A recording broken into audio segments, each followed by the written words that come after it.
So ಎಲ್ಲರಿಗೂ ನಮಸ್ಕಾರ, welcome back to Sagar stories. ಮಗ ಇಂಡಿಯಾ ವರ್ಸಸ್ ಜಿಂಬಾಬ್ವೆ ಮೊದಲನೇ T20 ಮ್ಯಾಚ್. ಪೋಸ್ಟ್ ಮ್ಯಾಚ್ ಅನಾಲಿಸಿಸ್ಗೆ ಸ್ವಾಗತ. ಏನ್ ಹೇಳೋದು ಗುರು ಇವಾಗ ನೋಡಿ ಹೆಂಗೆ ತಾಕ್ತಾವ್ರೆ ಅಂತ. ಸೀದಾ ಗಂಭೀರ್ ಮ್ಯಾಚ್ ತಾಕ್ತಾವ್ರೆ ಇವಾಗ. 7 ಮ್ಯಾಚಸ್ ವರ್ಲ್ಡ್ ಕಪ್ ಆದ್ಮೇಲೆ 7 ಮ್ಯಾಚಸ್ 0 ವಿನ್ಸ್. ಗಂಭೀರನ ಕೋಚಿಂಗ್ ಅಲ್ಲಿ VVS ಲಕ್ಷ್ಮಣ್ ಬರ್ತಾ ಇದ್ದಂಗೆನೆ ವಿಕ್ಟ್ರಿ ಬಂದ್ಬಿಡ್ತು ಇಲ್ಲಿ ಅನ್ನೋ ತರ ಪೋಟ್ರೆ ಮಾಡ್ತಾವ್ರೆ. ಏನಾನ ಆಗಂಗಿಲ್ಲ ಗುರು, ಒಂದು ಪೋಟ್ರೆ ಮಾಡ್ತಾರೆ. ಗಂಭೀರ್ ಮೇಲೆ ತಾಕ್ತಾವ್ರೆ. ಗಂಭೀರ್ ಲಾಯಕ್ಕಿಲ್ಲ ಇಲ್ಲಿ T20 ಅಂತ. ಅಲ್ಲ, ಗಂಭೀರ ಪಾಪ 13 ಸೀರೀಸ್ ನಾಗ ಗೆಲ್ಸವ್ರೆ ಅಲ್ಲಿ ಅವ್ರ ಕೋಚಿಂಗ್ ಅಲ್ಲಿ. ಅಷ್ಟು ಇದ್ದವ್ರೆ ಇಂಡಿಯಾ. ಅದೆಲ್ಲ ಮರ್ತ್ಬಿಟ್ರು. ಒಂದೇ ಒಂದು ಮ್ಯಾಚ್ ನಾಗ ಗೆದ್ದಿದ್ಗೆ VVS ಲಕ್ಷ್ಮಣ್ ಅವರ ಕೋಚಿಂಗ್ ಅಲ್ಲಿ. ಇಲ್ಲಿ ನೋಡಿ, ಇಲ್ಲಿ VVS ಲಕ್ಷ್ಮಣ್ ಗ್ರೇಟ್ ಮಾಡ್ತಾವ್ರಿ. ಯಪ್ಪ, ಗಂಭೀರ ಅನ್ಕೊಂಡಿರ್ತಾರೆ. ಥೋ ನಿಮ್ಮ ನಂಗೆ ಎಷ್ಟು ಚೀಪ್ ಅನಿಸ್ಬಿಡ್ತು ಅಂತಂದ್ರೆ ಈ ತರ ಎಲ್ಲ ಇರ್ತಾನೆ ಜನ ಅಂತ ಅನ್ಸ್ಬಿಟ್ರೋದು ಅವ್ರಿಗೆ. ಹೌದು, ಇವಾಗ ಪೋಟ್ರೆ ಆಗ್ತಿರೋದು ಅದೇ ತರ. ಯಾಕಂದ್ರೆ ರೀಸೆಂಟ್ 2 ಸೀರೀಸ್ ನಾವು ಉಣಿಸ್ಕೊಂಡು ಹೋಗಿದೀವಿ. ಇವಾಗ ರೀಸೆಂಟ್ ಸೀರೀಸ್ ಅಲ್ಲಿ VVS ಲಕ್ಷ್ಮಣ್ ಅವ್ರ ಕೋಚಿಂಗ್ ಅಲ್ಲಿ ಗೆದ್ದಿದೀವಿ. ಇನ್ನೇನು ಹೇಳ್ತಾರೆ ಜನ? ಕರೆಂಟ್ ಟ್ರೆಂಡ್ ಏನ್ ನಡೀತಾ ಇರ್ತದೋ ಒಂಥರ ಗೆದ್ದೆ ತಿನ್ ಬಾಲ್ ಹಿಡಿತಾರೆ ಅಂತ ಹೇಳ್ತಾರಲ್ಲ. ಸೊ ಆ ತರ ಮಾಡ್ತಾರೆ ಅಷ್ಟೇ ಜನ. ಪಾಪ ಗಂಭೀರ ಬೇಜಾರಾಯ್ತದೆ ಈ ತರ ಆಗೋಗ್ಬಿಡ್ತು ಅಂತಂದ್ರೆ. ಶ್ರೇಯಸ್ ಅಯ್ಯರ್ಲೇ ನಾನು ಕೋಚಿಂಗ್ ಅಲ್ಲಿ ಗೆಲ್ಲಿಲ್ವಲ್ಲ, ಇಲ್ಲಿ ಗೆಲ್ತಿದ್ಯಲ್ಲ ಅಂತ ಅನ್ಸ್ಬಿಡ್ತದೆ. ಸೊ ಓಕೆ, ಇರ್ಲಿ, ಪಾಪ ರೆಸ್ಟ್ ತಗೊಂಡಿದ್ದಾರೆ ಗಂಭೀರಣ್ಣ. ಅವ್ರ ಪಾಡಿಗೆ ಅವ್ರು ಇರ್ಲಿ. ಟಾಸ್ ಗೆಲ್ತಾರೆ, ಇಂಡಿಯಾದವರು ಬೌಲಿಂಗ್ ಆಯ್ಕೆ ಮಾಡ್ಕೊಂತಾರೆ. ಸೊ ಇವತ್ತು ಹೇಳಿದೆ ಕಾನ್ಫಿಡೆಂಟ್ ಆಗಿ ಪಕ್ಕ ಇವತ್ತು ಇಂಡಿಯಾ ಗೆಲ್ತಾರೆ. ಯಾಕಂದ್ರೆ ಅಸಿಮೆಟ್ರಿಕ್ ಬೌಂಡ್ರೀಸ್ ಇಲ್ಲ, ಸಿಮೆಟ್ರಿಕ್ ಬೌಂಡ್ರೀಸ್ ಇದೆ. ಇಂಡಿಯನ್ ಡೈಮೆನ್ಷನ್ಸ್ ಇರುವಂಥ ಬೌಂಡ್ರೀಸ್ ಇದೆ. ಅಂಡ್ ವಿಕೆಟು ಕೂಡ ಕಂಫರ್ಟಬಲ್ ಆಗಿ ಏನಿದೆ ಬ್ಯಾಟಿಂಗ್ ಆಡೋದಕ್ಕೆ. ಇಲ್ಲೆಲ್ಲ ಚಾಲೆಂಜ್ ಇರೋದು ಆಕ್ಚುಲಿ. ಇಲ್ಲೆಲ್ಲ ಚಾಲೆಂಜ್ ಇರೋದು ಜಿಂಬಾಬ್ವೆಯಲ್ಲೆಲ್ಲ ಆಕ್ಚುಲಿ ಚಾಲೆಂಜ್. ಐರ್ಲ್ಯಾಂಡಲ್ಲಿ ಜೊತೆಗೆ ಇಂಗ್ಲೆಂಡಲ್ಲಿ ಚಾಲೆಂಜ್ ಇದ್ದಿದ್ದು ಇಂಡಿಯಾಗೆ. ಸೊ ಆ ಬೌಂಡ್ರೀಸ್ಗಳು, ಆ ಡೈಮೆನ್ಷನ್ಸ್ಗಳು, ಸಿಕ್ಕಾಪಟ್ಟೆ ದೊಡ್ಡ ದೊಡ್ಡ ಬೌಂಡ್ರೀಸ್ಗಳು. ಸೊ ಅಲ್ಲಿ ಇದ್ದಿದ್ದು ಚಾಲೆಂಜು. ಇಲ್ಲಿ ಚಾಲೆಂಜೇ ಅಲ್ಲ. ನೆಕ್ಸ್ಟ್ ಮ್ಯಾಚ್ಗೆ ಗೆಲ್ತಾರೆ, ಅದ್ರ ನೆಕ್ಸ್ಟ್ ಮ್ಯಾಚ್ಗೆ ಗೆಲ್ತಾರೆ. 3ಕ್ಕೆ 3 ಹೊಡಿಲಾರೆ ಆಮೇಲೆ ಕೇಳಿ. ಜಿಂಬಾಬ್ವೆ ಮೇಲೆ 3ಕ್ಕೆ 3 ಮ್ಯಾಚ್ನು ಕೂಡ ಖಂಡಿತ ಹೊಡಿತಾರೆ, ಗೆದ್ದೇ ಗೆಲ್ತಾರೆ. ಸೊ ಇವತ್ತು ಬೌಲಿಂಗ್ ಆಯ್ಕೆ ಮಾಡ್ಕೊಂಡಿದ್ದು ಎಕ್ಸ್ಪೆಕ್ಟೇಷನ್ ಇತ್ತು ಬ್ಯಾಟಿಂಗ್ ಆಯ್ಕೆ ಮಾಡ್ಕೋಬೋದು ಅಂತ. ಬಟ್ ಬೌಲಿಂಗ್ನ ಆಯ್ಕೆ ಮಾಡ್ಕೊಂಡ್ರು. ಬೌಲಿಂಗ್ ಆಯ್ಕೆ ಮಾಡ್ಕೊಂಡು ಏನಪ್ಪ ಮಯಾಂಕ್ ಯಾದವ್ ಇನಿಷಿಯಲಿನೇ 2 ವಿಕೆಟ್ ಡಮ್ ಅಂತ ಎಗರಿಸ್ಬಿಟ್ರು ಹಂಗೇನೆ. ಸೊ ಈ ಕಡೆಯಿಂದ ಬೆನೆಟ್ ಆಗಿರಲಿ, ಜೊತೆಗೆ ಕರೋನ್ ಆಗಿರಲಿ, ಏನು ಓಪನರ್ಸ್ ಆಗಿರೋದು ಇಬ್ಬರು ಕೂಡ ಏನು ಕಾಂಟ್ರಿಬ್ಯೂಟ್ ಮಾಡಲಿಲ್ಲ. ಬೇಗನೆ ಔಟ್ ಆಗಿದ್ದು. ಇವತ್ತು ಪ್ರಿನ್ಸ್ ಯಾದವ್ಗೆ 2 ವಿಕೆಟು, ಮಯಾಂಕ್ ಯಾದವ್ಗೆ 2 ವಿಕೆಟು, ಬೌಲಿಂಗ್ ಮಾಡಿದವ್ರಿಗೆಲ್ಲ ವಿಕೆಟು. ಅಶೋಕ್ ಶರ್ಮಾ ಇವತ್ತು ಡೆಬ್ಯೂ ಮಾಡಿದ್ದು, ಡೆಬ್ಯೂಟೆಂಟ್ಗೆ ವಿಕೆಟ್ ಬಿದ್ದಿಲ್ಲ. ದುಬೆಗೂ ವಿಕೆಟು, ಈ ಕಡೆ ಬಿಷ್ನಾಯ್ಗೂ ವಿಕೆಟು. 5 ಬೌಲಿಂಗ್ ಆಪ್ಷನ್ಸ್ ನಾವು ಯೂಸ್ ಮಾಡಿದ್ದು. ಏನೋ ಅಭಿಷೇಕ್ ಶರ್ಮಾ ನೆಟ್ಸಲೆಲ್ಲ ಬೌಲಿಂಗ್ ಮಾಡ್ತಿರೋದು ನೋಡ್ಬಿಟ್ಟು ಅವ್ರನ್ನ ಎಳ್ಕೊಬತ್ತಾರ ಅಂತ ಅನ್ಕೊಂಡ್ರೆ ಅವ್ರು ಎಳ್ಕೊಂಬರುವಂಥ ಸೀನೇ ಇಲ್ಲ. 5 ಬೌಲಿಂಗ್ ಆಪ್ಷನ್ ಸಾಕಮ್ಮ ನಮಗೆ ಅಂತ 5 ಬೌಲಿಂಗ್ ಆಪ್ಷನ್ ಯೂಸ್ ಮಾಡಿದ್ದು. ಪ್ರಿನ್ಸ್ ಯಾದವ್ಗೆ 2 ವಿಕೆಟು, ಅಶೋಕ್ ಶರ್ಮಾ ವಿಕೆಟ್ಲೆಸ್ಸು. ಈ ಕಡೆಯಿಂದ ಮಯಾಂಕ್ ಯಾದವ್ಗೆ 2 ವಿಕೆಟು. ಸಖತ್ತಾಗಿ ಬೌಲಿಂಗ್ ಮಾಡಿದ್ರು. ರೆಸ್ಟ್ರಿಕ್ಟ್ ಮಾಡಲ್ಲಪ್ಪ 120+ಗೆ. ಚೆನ್ನಾಗಿ ಬೌಲಿಂಗ್ ಮಾಡ್ರು ಅಂತ ಹೇಳಲೇಬೇಕು. ನಾನು ಅನ್ಕೊಂಡಿದ್ದೆ ಇಲ್ಲ ಏನಲ್ಲಿ ಬ್ಯಾಟಿಂಗ್ ಆಡೋಕ್ಕೆ ತಿನ್ಕಾಡ್ತಾವ್ರು ಅವರಲ್ಲಿ. ಬರ್ಲಾಡಿದ್ದು ಏನು ಆಟ ಆಡಿದ್ರು. ಹೌದು, ಒಂದು 20+ ಹೊಡಿದ್ರೆ ತೊಗೊಂಡಾಗ 30+ ಬಾಲ್ ತೊಗೊಂಡಿದ್ರೆ ಬೋಲು. ಆಮೇಲೆ ಅಲ್ಲಿ ಪಾಪ ಮರುಮನೆ ಬಂದ್ಬಿಟ್ಟು ಅಲ್ಲಿ ಬಾಟಮಲ್ಲಿ ಸ್ವಲ್ಪ ಒಂದು ರೇಂಜಿಗೆ ಅಗ್ರೆಸಿವ್ ಇರೋರು ಅಂತಾರಲ್ಲ, ಅವರೇ ಒಂದು ರೇಂಜಿಗೆ ಅಗ್ರೆಸಿವ್ ಅಂತ ಅನ್ಕೊಳ್ಳಿ. ಮ್ಯಾರ್ಸು ಮತ್ತೆ ಸಿಕಂದರ್ ರಾಜಾ ಎಕ್ಸ್ಪೆಕ್ಟೇಷನ್ ಜಾಸ್ತಿನೇ ಇತ್ತು. ಮಿಡ್ಲ್ ಆರ್ಡರಲ್ಲಿ ಇಬ್ಬರು ಕೂಡ ಬೇಗ ಔಟು. 4 ಜನ ಬೆನೆಟ್ ಆಗಿರಲಿ, ಆಮೇಲೆ ಕರಣ್ ಆಗಿರಲಿ, ಮ್ಯಾರ್ಸ್ ಆಗಿರಲಿ, ಜೊತೆಗೆ ಆಗಿರಲಿ, ಸಿಕಂದರ್ ರಾಜಾ ಆಗಿರಲಿ, ಏನು ಕೂಡ ಕಾಂಟ್ರಿಬ್ಯೂಟ್ ಮಾಡಲ್ಲ ಟಾಪ್ ಆರ್ಡ್ರಲ್ಲಿ. ಸೊ 4 ಜನ ಬೇಗ ಡಿಸ್ಮಿಸ್ ಆಗ್ತಾ ಇದ್ದಂಗೆ ಸ್ವಲ್ಪ ಬಿಲ್ಡ್ ಮಾಡಿದ್ದು ಪಾರ್ಟ್ನರ್ಶಿಪ್. ಬೀಸ್ಲಿ ಜೊತೆಗೆ ಒಂದು ಸ್ವಲ್ಪ ಅವರು ಮನೆಯವರು ಬಾಟಮಲ್ಲಿ, ಆಮೇಲೆ ಬೌಲರ್. ಸೊ ಈ 3 ಜನದ ಕಾಂಟ್ರಿಬ್ಯೂಷನಿಂದ ಹಂಗೂ ಹಿಂಗೂ ತಲಾಡ್ಕೊಂಡು 120+ನ ಹೊಡಿತಾರೆ. ಸೊ ಈ ಟಾರ್ಗೆಟು ಯಪ್ಪ ಪೋಪ್ಳಲ್ಲಿ ಏನು ಹೊಡೆದಾಕ್ ಚಚ್ಚು ಕೆಡಕೊಂಡ್ಬಿಟ್ರೆ ಹಂಗೇನೆ. ಅಲ್ಲಿ ಫಸ್ಟ್ನೇ ಹಾಫ್ ಸೆಂಚುರಿ ಬಂದಿರೋದಲ್ಲಿ ವೈಭವ್ ಸೂರ್ಯವಂಶಿಗೆ. ವೈಭವ್ ಏನಾದ್ರು ಕ್ರೀಸಲ್ಲಿ ಇತ್ತು ಅಂತಂದರೆ 10 ಓವರ್ ಅಲಾಗರು ಪಕ್ಕ 8 ಓವರ್ಗೆ ಮುಗ್ದೋಗ್ಬಿಟ್ಟಿರೋದು ಮ್ಯಾಚ್ ಅನ್ನೋ ಥರ ಅನ್ಸ್ಬಿಟ್ಟಿತ್ತು ನನಗೆ. ಪೋಪ್ಳೆ ಮುಗಿತಾ ಇದ್ದಂಗೆ ಮ್ಯಾಚ್ ಮುಗಿದ್ಬಿಡ್ತದೆ ಅಂತ ಅನ್ಕೊಂಡಿದ್ದೆ. ಆ ರೇಂಜಿಗೆ 19 ಇವ್ರು ನೋಡಿ ತಿನ್ಕಾಡ್ತಾವ್ರು, ತಡೆದಾಡ್ತಾವ್ರು. ಒಳ್ಳೆ ಏನೋ ಆಗ್ತಾನೆ ಇಲ್ಲ ಪಿಚ್ಚಲ್ಲಿ. ನಮ್ಗೆ ಹೊಡೆಯೋಕೆ ಆಯ್ತಾ ಇಲ್ಲ, ಟೈಮು ಆಗ್ತಿಲ್ಲ, ಏನೂ ಆಗ್ತಿಲ್ಲ, ಬದನೆಯಾಗ ಆಗ್ತಿಲ್ಲ ಅನ್ನೋ ಥರ ಜಿಂಬಾಬ್ವೆ ಆಡ್ತಾ ಇದ್ರೆ.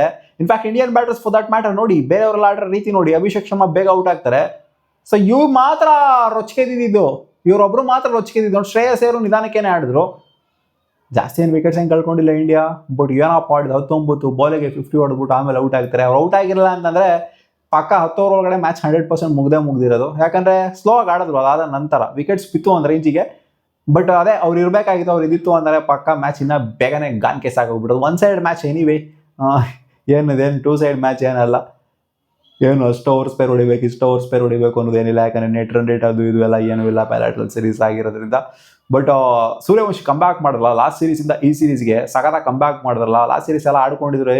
ಒಂದು ಬರೀ IPL ಗುರು ಏನು ಆಡಲ್ಲ, ಅಲ್ಲಿ ಆಡಬೇಕು, ಇಲ್ಲ ಆಡಿ ತೋರಿಸ್ಬೇಕು, ನ್ಯಾಷನಲ್ ಟೀಮ್ಗೆ ಆಡಿ ತೋರಿಸ್ಬೇಕು, ಅಲ್ಲಿ ಇಂಡಿಯಾಗೆ ಆಡಿ ತೋರಿಸ್ಬೇಕು, ಅವಾಗ ಒಪ್ಕೋಬೋದು. IPL ಆಗ್ಬಿಟ್ರೆ ಆಗೋಯ್ತಾ ಅನ್ನೋ ಥರ ಎಲ್ಲ ಕ್ವಶನ್ ಮಾಡಿದ್ರು. ಬಟ್ ತೋರಿಸಿದ್ದಾರೆ Vaibhav Suryavanshi what is capable of ಒಂದು 4-4-6 ಇಡ್ತಾ ಇದ್ದಂಗೆ ಅಲ್ಲಿ 4 ಒಟ್ಟಲ್ಲಿ 6 ಅಂತೂ ಕನ್ಫರ್ಮ್ ಇದ್ದೇ ಇರುತ್ತೆ. ಅಲ್ಲೂ ಇಂಗ್ಲೆಂಡ್ ಸೀರೀಸಲ್ಲಿ ಬೇಗ ಔಟ್ ಆದರೆ 2 6ನ ಹೊಡೆದಿದ್ರು. 6 ಅಂತೂ ಕನ್ಫರ್ಮ್ ಆಗಿದ್ದೇ ಇರುತ್ತೆ ಅವರ ಬ್ಯಾಟಿಂದ. ಕ್ಲಿಯರ್ ಮಾಡ್ತಾರಲ್ಲ, ಎಲ್ಲೋತ್ತು ಕೂಡ ಕ್ಲಿಯರ್ ಮಾಡ್ತಾರಲ್ಲ. ಜಿಂಬಾಬ್ವೆನಲ್ಲಾಗಿರಲಿ, ಇಂಗ್ಲೆಂಡ್ನಲ್ಲಾಗಿರಲಿ, ಐರ್ಲೆಂಡ್ನಲ್ಲಾಗಿರಲಿ, ಯಾವುದೇ ನೆಲದಲ್ಲಾಗಿರಲಿ ಕ್ಲಿಯರ್ ಮಾಡ್ತಾರಲ್ಲ, ಅದು ನಾವು ಮೆಚ್ಕೋಬೇಕು ವೈಭವ್ ಸೂರ್ಯವಂಶಿಯಿಂದ. ಸೊ ಸಖತ್ ಕ್ಲಾಸ್ ಆಗಿ ಆಡಿದ್ರು ಗುರು ಇವತ್ತು. ವೈಭವ್ ಸೂರ್ಯವಂಶಿ ಇಂಪ್ರೆಸ್ ಮಾಡಿದ್ರು ಕೂಡ. ಸೊ ಶ್ರೇಯಸ್ ಅಯ್ಯರ್ ಬಂದ್ಬಿಟ್ಟು 120+ ಕಾಂಟ್ರಿಬ್ಯೂಟ್ ಮಾಡಿದ್ರು. ಹೇಳಿದ್ದೆ ಮುಜರ್ಬಾನಿ ಅಗ್ರವಾಲ್ ಕಾಟ ಕೊಡುವಂಥ ಚಾನ್ಸ್ ಇದೆ ಅಂತ. ಬಟ್ ಕಾಟ ಕೊಡೋಕೆ ರನ್ಸ್ ಬೇಡವಾ ಅಲ್ಲಿ ಫಸ್ಟ್ ಆಫ್ ಆಲ್ ಅವ್ರಿಗೆ. ಏನಾರು ಒಂದು 150+ ಏನಾರು ಹೊಡೆದಿತ್ತು ಅಂದರೆ, ಅಟ್ಲೀಸ್ಟ್ 150+ ಹೊಡೆದಿತ್ತು ಅಂದರೆ ಆನ್ ಪಾರ್ ಸ್ಕೋರು ಇಲ್ಲ ಇಲ್ಲಿ. ಆನ್ ಪಾರ್ ಸ್ಕೋರಿನಲ್ಲಿ 150+ ಇದೆ. ಇವ್ರು ನೋಡ್ತು ಅಂದರೆ ಹೊಡ್ಕೊಂಡು ಕೂತವ್ರಲ್ಲಿ 120+ ಹೊಡ್ಕೊಂಡು ಕೂತ್ಕೊಂಡವ್ರೆ. ಅಲ್ಲಿ ನಗರವ ಏನು ಮಾಡ್ತಾರೆ, ಅಲ್ಲಿ ಇವ್ರು ಏನು ಮಾಡ್ತಾರೆ, ಅಲ್ಲಿ ಮುಜರ್ಬಾನಿ ಏನು ಮಾಡ್ತಾರೆ. ಹಂಗೂ ಅವ್ರಿಗೆ ಬಿದ್ದಿರೋದು ವಿಕೆಟ್ಸಲ್ಲಿ 3 ವಿಕೆಟ್ ಬಿದ್ದಿದೆ ಅಲ್ಲಿ. ಶ್ರೇಯಸ್ ಅಯ್ಯರ್ ನಾಟ್ ಔಟ್ ಆಗಿ ಉಳ್ಕೊಂಡಿದ್ದಾರೆ. ಕಿಶಾನ್ ಕೂಡ ಡಿಸ್ಮಿಸ್ ಆಗಿದ್ದು 30+ನ ಹೊಡೆದು. ಸೊ ಮೆಚ್ಕೊಂಡಿದ್ದು ಯಾರ ಪರ್ಫಾರ್ಮೆನ್ಸ್ ಅಂತಂದರೆ ಅದು ನಮ್ಮ ವೈಭವ್ ಸೂರ್ಯವಂಶಿಯ ಪರ್ಫಾರ್ಮೆನ್ಸ್. ಅಭಿಷೇಕ್ ಶರ್ಮಾ ಬೇಗನೆ ಔಟ್ ಆಗ್ತಾರೆ ಮುಜರ್ಬಾನಿಗೆ. ಸೊ ಮುಜರ್ಬಾನಿಗೆ 2 ವಿಕೆಟು, ನಗರವಾಗ 1 ವಿಕೆಟ್ ಆಯಿತು ಅಂತಂದರೆ ಇಲ್ಲಿ ಫಿನಿಶ್ ಮಾಡಿದ್ದು ಮ್ಯಾಚ್ನ ಶ್ರೇಯಸ್ ಅಯ್ಯರು ಚೆನ್ನಾಗಿ. ಇನ್ನೇನಿತ್ತಪ್ಪ ಮ್ಯಾಚಲ್ಲಿ ಏನೂ ಇಲ್ಲ, ಖಾಲಿ ಪಲಾವ್ ಮ್ಯಾಚು, 1-2 ಮ್ಯಾಚು. ಈ ಥರ ಆದರೆ ನೋಡಿ ಟ್ರಾನ್ಸಿಷನ್ ನೋಡಿ ಯಾವ ಥರ ಇದೆ ಅಂತ. ಅಲ್ಲೆಲ್ಲ 1-2 ಮ್ಯಾಚ್ ಸೋಲವ್ರಲ್ಲಿ ಇಂಗ್ಲೆಂಡ್ ಮೇಲೆ. ಇಲ್ಲಿ ನೋಡ್ತಾ ಹೋದರೆ ಐರ್ಲೆಂಡ್ ಮೇಲೆ 1-2 ಮ್ಯಾಚ್ ಮಾಡ್ಕೊಂಡಿದ್ರಲ್ಲಿ 1 ಮ್ಯಾಚ್ ಮಾತ್ರ 1 ರನ್ ಸೋತಿದ್ರು ಐರ್ಲೆಂಡ್ ಮೇಲೆ. ಸೊ ಎಲ್ಲ 1-2 ಮ್ಯಾಚ್ ಸೋತೋಗ್ಬಿಟ್ಟಿದ್ದು ಇಂಡಿಯಾ. ಇಲ್ಲಿ ನೋಡಿದ್ರೆ ಬಂದ್ಬಿಟ್ಟು 1-2 ಮ್ಯಾಚ್ನ ಗೆಲ್ತು ಅಂತಂದರೆ, 1 ಸೈಡ್ ಮಾಡ್ಕೊಂಡು ಗೆಲ್ತು ಅಂದರೆ ಏನು ಕ್ಲೋಸ್ ಮ್ಯಾಚ್ ಇಲ್ಲ, ಏನೂ ಇಲ್ಲ, 1 ಸೈಡ್ ಮಾಡ್ಕೊಂಡು ಗೆಲ್ತು ಅಂತಂದರೆ ಏನೇನು ಟ್ರಾನ್ಸಿಷನ್ ಗುರು ಇದು. ಒಂಥರ ಕ್ಲೋಸ್ ಮ್ಯಾಚೇ ಆಗ್ತಿರೋ. ಲಾಸ್ಟ್ ನೋಡಿದ್ದು ಕ್ಲೋಸ್ ಮ್ಯಾಚ್ ಯಾವುದು ಅಂತಾರೆ, ಅದು ಐರ್ಲೆಂಡ್ ಅಗೇನ್ಸ್ಟ್ 1 ರನ್ನಿಂದ ಗೆದ್ದಲ್ಲ ಅವರು, ಅದು ಕ್ಲೋಸ್ ಮ್ಯಾಚ್ ನೋಡಿದ್ದು. ಅದಾದ ನಂತರ ಯಾವುದೋ ಕ್ಲೋಸ್ ಮ್ಯಾಚೇ ನೋಡಿಲ್ಲ ಅಲ್ಲಿ ಇಂಡಿಯಾ ವರ್ಸಸ್ ಇಂಗ್ಲೆಂಡ್ T20 ಅಂತ ಬಂದಾಗ. ಸೊ ಇದು ಕೂಡ ಕ್ಲೋಸ್ ಮ್ಯಾಚ್ ಆಗಲ್ಲ ನನ್ನ ಪ್ರಕಾರ. ನೆಕ್ಸ್ಟ್ ಮ್ಯಾಚ್ನು 1 ಸೈಡ್ ಆಗುತ್ತೆ, ಅದರ ನೆಕ್ಸ್ಟ್ ಮ್ಯಾಚ್ ಕೂಡ 1 ಸೈಡ್ ಆಗುತ್ತೆ. ಇಂಡಿಯಾ ಕಂಪ್ಲೀಟ್ಲಿ ಈ ಸೀರೀಸ್ನ ವೈಟ್ ವಾಶ್ ಮಾಡ್ದಂಗೇನೋ ಡೌಟ್ ಕಾಣಿಸ್ತಾ ಇಲ್ಲ. VVS ಲಕ್ಷ್ಮಣ್ ಅವ್ರಿಗೆ ಖಂಡಿತ ಒಂದು ಬಿಗ್ ಹೆಸರು ಬಂದೇ ಬರುತ್ತೆ. ಗಂಭೀರಣ್ಣ ಫೀಲ್ ಸ್ಯಾಡ್ ಫಾರ್ ಗಂಭೀರಣ್ಣ ಗುರು. ನಿಜವಾಗ್ಲೂ ಪಾಪ ಅಂತ ಅನ್ಸುತ್ತೆ ಗಂಭೀರಣ್ಣ ನೋಡ್ತು ಅಂತಂದ್ರೆ. ಇಲ್ಲಿ ನೋಡಿ ಬ್ಯಾಕ್ ಟು ಬ್ಯಾಕ್ ಸೀರೀಸ್ ಅಂದ್ಬಿಟ್ಟು ಇಲ್ಲಿ VVS ಲಕ್ಷ್ಮಣ್ ಅವರ ಕೋಚಿಂಗ್ ಪೀರಿಯಡ್ ಅಲ್ಲಿ ಸೀರೀಸ್ನ ಗೆದ್ಬಿಡ್ತು ಅಂದ್ರೆ, ವೈಟ್ ವಾಶ್ ಮಾಡ್ಬಿಡ್ತು ಅಂತಂದ್ರೆ, ಲೈ ಏನು ಇದೆಲ್ಲ ಹಿಂದಕ್ಕೆ ಹೋಗಿದ್ದಲ್ಲ, ಮ್ಯಾಟ್ರಿ ಇಲ್ಲ ಅಲ್ಲಿ. ವರ್ಲ್ಡ್ ಕಪ್ ಗೆದ್ದಿದ್ದು, 13 ಸೀರೀಸ್ ಗೆದ್ದಿದ್ದು, ಅವೆಲ್ಲ ಮ್ಯಾಟ್ರಿಗೆ ಬರೋದಿಲ್ಲ. ಇವಾಗ ಕರೆಂಟ್ಲಿ ಏನು ಮಾಡ್ತಾ ಇದ್ಯಾ?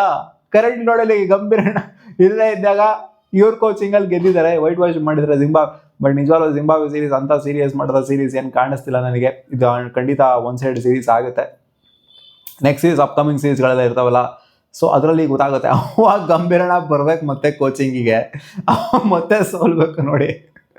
ಅವಾಗಿರುತ್ತೆ ಒಳ್ಳೆ ಮಜಾ.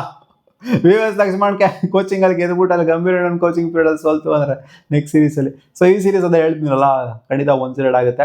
ಅದೇ ಏನಾದ್ರು ಸ್ವಲ್ಪ ಕಾಂಪಿಟೇಷನ್ ಕೊಡಬೇಕು ಇವರು. ಈ ಥರ ಎಲ್ಲ 120+ ಎಲ್ಲ ಹೊಡಿತು ಅಂದರೆ ಇದೆಲ್ಲ ಸ್ಕೋರೇ ಅಲ್ಲ. ಸೀರಿಯಸ್ಲಿ ಇದೆಲ್ಲ ಸ್ಕೋರೇ ಅಲ್ಲ. ಆನ್ ಪಾರ್ ಸ್ಕೋರು ಹೊಡೆದಿಲ್ಲ ಅಲ್ಲಿ, ಬಿಲೋ ಪಾರ್ ಸ್ಕೋರ್ ಹೊಡೆದಿದ್ದಾರೆ ಇಲ್ಲಿ. ಇದೆಲ್ಲ ಇದಿಟ್ಕೊಂಡು ಚಾಲೆಂಜ್ ಮಾಡಬೇಕು ಅಂತಂದರೆ ಏನು ಚಾಲೆಂಜ್ ಮಾಡೋಕ್ಕಾಗತ್ತೆ ಈ ಸ್ಕೋರು. ಸಾಕು ಹೊಡೆದು ಸಾಕಿದ್ರು ಅಲ್ಲಿ. ಇನ್ನೇನು ಹೇಳ್ತಾರೆ, ಮ್ಯಾಚ್ನ ಎಲಾಬೋರೇಟ್ ಮಾಡಿ ಎಕ್ಸ್ಪ್ಲೈನ್ ಮಾಡಿ ಅದಕ್ಕೆ ಉಪ್ಪು ಖಾರ ಅದು ಇದು ಎಲ್ಲ. ಅದೇ ಇವತ್ತು ಅಶೋಕ್ ಶರ್ಮಾ ಏನೋ ಒಂದು ಸ್ವಲ್ಪ ವಿಕೆಟ್ ಬಂದಿತ್ತು ಅಂತಂದರೆ ಪಾಪ ಇವತ್ತು ಅವರೇ ಅಲ್ವಾ ಕಾಸ್ಟ್ಲಿ ಆಗಿತ್ತು. ಎಷ್ಟು ಹೊಡ್ಸ್ಕೊಂಡ್ರಪ್ಪ ಅಶೋಕ್ ಶರ್ಮಾ ಇವತ್ತು. ಸೊ ಶಿವಮ್ ದುಬೆ ಹೊಡ್ಸ್ಕೊಂಡ್ರು ಪರವಾಗಿಲ್ಲ ಇವತ್ತು. ಶಿವಮ್ ದುಬೆ ಕಾಸ್ಟ್ಲಿ ಆಗಿದೆ. ಅಶೋಕ್ ಶರ್ಮಾ 29 ರನ್ 4 ಓವರ್ಗಿದೆ, ಏನು ದೊಡ್ಡ ಕಾಸ್ಟ್ಲಿ ಏನಲ್ಲ. 32 ರನ್ನು ಎಲ್ಲಿ ಕಾಸ್ಟ್ಲಿ ಆಗಿದೆ? ಫಸ್ಟ್ ಆಫ್ ಆಲ್ ಹೊಡೆದಿರೋದೇ 125 ರನ್ನಲ್ಲಿ, ಏನು ಕಾಸ್ಟ್ಲಿನ ಆಯ್ತು ಅಲ್ಲಿ. ಇನ್ಫ್ಯಾಕ್ಟ್ ಬಿಡಿ, ಜಾಸ್ತಿ ಮಾತಾಡೋಏನು ಪ್ರಯೋಜನ ಇಲ್ಲ. ಜಿಂಬಾಬ್ವೆ ಏನೋ ಸ್ವಲ್ಪ ಇನ್ನೊಂದು ಸ್ವಲ್ಪ ನಾನು ಎಕ್ಸ್ಪೆಕ್ಟ್ ಮಾಡಿದ್ದೆ ಜಿಂಬಾಬ್ವೆಯಿಂದ. Complete top order collapse. Sikandar Raza, ಮ್ಯಾಬ್ಸ್, Bennett, Curran complete collapse. So ಇವರಾರು ರನ್ ಹೊಡೆದಿತ್ತು ಅಂತಂದಿದ್ರೆ, ಯಾರು ಹೊಡೆದಿತ್ತು ಅಂತಂದರೆ ಖಂಡಿತ ಅಲ್ಲಿ ನೋಡಿ. ಇಲ್ಲಿ middle order lower middle order ಹೊಡೆದಿರೋದು ಇವ್ರದ್ದು ಸ್ಕೋರ್ ಇವರಿಗೆ. ಏನು ಹೇಳೋಣಪ್ಪ ಬಿಡಿ, ಹೋಗಲಿ ಪಾಪ. ಜಿಂಬಾಬ್ವೆ ಅವ್ರ ಸ್ಟ್ಯಾಂಡರ್ಡ್ಸ್ಗೆ ತಕ್ಕಂತೆ ಆಡಿದ್ದಾರೆ. ನಾವು ನಮ್ಮ ಸ್ಟ್ಯಾಂಡರ್ಡ್ಸ್ ರೇಂಜಿಗೆ ಆಡಿದ್ದೀವಿ, ಬಟ್ ಬಿದ್ದೋಗಿತ್ತು ನಮ್ಮ ಸ್ಟ್ಯಾಂಡರ್ಡ್ಸು. ಇವಾಗ ಮತ್ತೆ ಅಪ್ಲಿಫ್ಟ್ ಮಾಡಿಬಿಟ್ಟು ಎಲ್ಲಿತ್ತೋ ಅಲ್ಲಿಗೆ ಫಿಕ್ಸ್ ಮಾಡಿ ಇಟ್ಕೊಂಡಿದ್ದೀವಿ ನಮ್ಮ ಸ್ಟ್ಯಾಂಡರ್ಡ್ಸ್ನ. ನೋಡೋಣ ಅಪ್ಕಮಿಂಗ್ ಮ್ಯಾಚ್ ಅದೇನಾಗುತ್ತೆ ಅಂತ. ನಿಮ್ಮ ಅನಿಸಿಕೆ ಏನಪ್ಪ ಈ ಮ್ಯಾಚ್ ನೋಡೋದ್ಮೇಲೆ ಕಾಮೆಂಟ್ ಸೆಕ್ಷನಲ್ಲಿ ಹಾಕ್ರಪ್ಪ. ಮತ್ತೆ ಸಿಗುವ ಮುಂದಿನ ವಿಡಿಯೋದಲ್ಲಿ.